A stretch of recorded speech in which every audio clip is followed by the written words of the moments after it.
Of all modern instruments, the violin is apparently one of the simplest. It consists in essence of a hollow, varnished wooden soundbox, or resonator, and a long neck, covered with a fingerboard, along which 4 strings are stretched at high tension.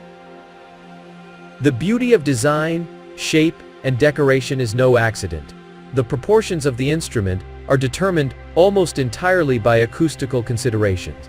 Its simplicity of appearance is deceptive. About 70 parts are involved in the construction of a violin. Its tone and its outstanding range of expressiveness make it an ideal solo instrument.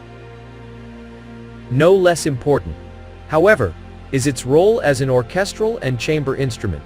In combination with the larger and deeper-sounding members of the same family, the violins form the nucleus of the modern symphony orchestra.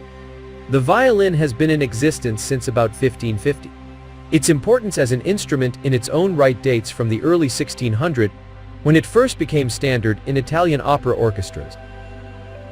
Its stature as an orchestral instrument was raised further when in 1626, Louis XVI of France established at his court the orchestra known as Les 24 Violons du Roi, the King's 24 violins, which was to become widely famous later in the century.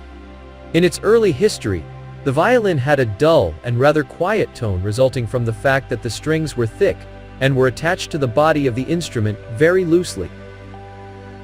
During the 18th and 19th century, exciting technical changes were inspired by such composer-violinists as Vivaldi and Tartini. Their instrumental compositions demanded a fuller, clearer, and more brilliant tone that was produced by using thinner strings and a far higher string tension. Small changes had to be made to the violin's internal structure and to the fingerboard so that they could withstand the extra strain. Accordingly, a higher standard of performance was achieved, in terms of both facility and interpretation.